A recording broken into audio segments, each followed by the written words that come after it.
الرحيم dhaqamada haddaan ka hadlo waxyaabaha caqabadaha ku keenaya mise dib u dhigaya arrimaha dhaqanka dhalinyarada Soomaaliyeed waxaa ka mid ah guurka qasabka ah waxaad arkaysaa gabar baa waxa lagu darayaa qofka weyn ninkii ka faa'iideysan lahaa dhalinyarada ahana loo diiday si qasab ah baa loogu darayaa marka kaas wuxuu dib u dhigayaa dhaqamada Soomaaliyeed waxaa kaloo ka mid ah dhaqamada oo misaal xagga diiniyan ba ay qatar ay ku tahay guurka la yiraahdo fircooniga waa arrin aad halis u ah marka hore wuxuu waa xubinta taranka dumarka ayuu baabi'inayaa oo dareenka lahayd iyada dib waxa u sugan gabadhii dib badan baa ka soo gaaraya oo marka oo imaanaysa caadi ama marka oo imaanaysa dib baa kala kulmaysa dhibaato badan oo xanuun badan bay la kulmaysaa markay dhalaysa ama dhalmada sidaas oo kale xanuun bay la kulmaysaa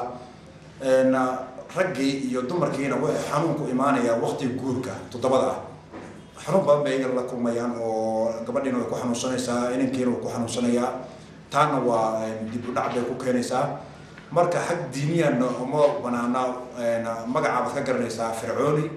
marka magacaaba taas ay ugu banaaneen fircoon hadii la wax laga keenay way fircoon marka taas bay diiniyan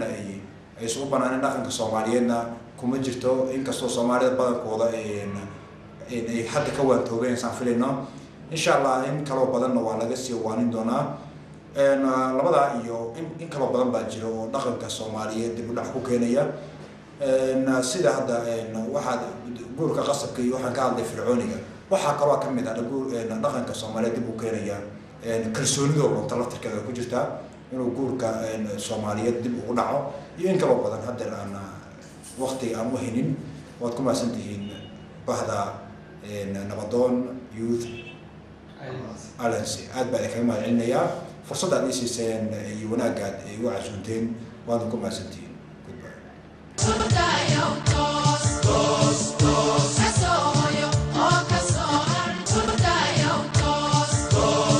بسم الله الرحمن الرحيم. دبعتنا واحد وصف أفتري كذا إن دنيا هذا اللي قد يكور كخصب كه ودنيا هذا حر لقديه ويقفل بوحوي دوقي سيء وحوي ولص يعني دوقي سيء أساق سو وجوسه وقدها اللي قد يكونون كفرعين ذا يخصب يودياش لو جورين هاي وحكي ساق قبري وحوي يضي لبنت كلمة نوايه اللي هيك العقل يحاول نقال اللي قاعدين قبري يرتين لو جوريني كتب هالكسر تبغى تكاد عشرة لأنه نوايه اللي اسمه فهم كلام هذا هالكسر تبغى تكاد عشرة كوابوريا ويل كيسدو كل واحد كيسا إسلامي بوسني marka aan waxaan kula talin lahaa bada Soomaaliyeed iyo waalidiinta inay waxa weey dhalinyarada waxa weey ay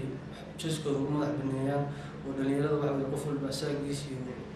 jiilka waxa weey wallahi qaado waxa weey guush qof walba qofku waxa weey guurka la fududeeyo si waxa weey islaamku iyo diintu ay uga shay in loo fududeeyo oo dhalinyarada waxa weey soo fasaxo qof walba qofku dooqiisa iyo rabbigiisa uu ka helo guursado marka bahda nabadoon Soomaaliyeed oo barnaamijka ugu cusubtay aad ayaan u mahadcelinayaa waxaan leeyahay halka ka sii wada dadaal fiican baa wadaan. Assalaamu calaykum wa rahmatullahi wa barakaatuh.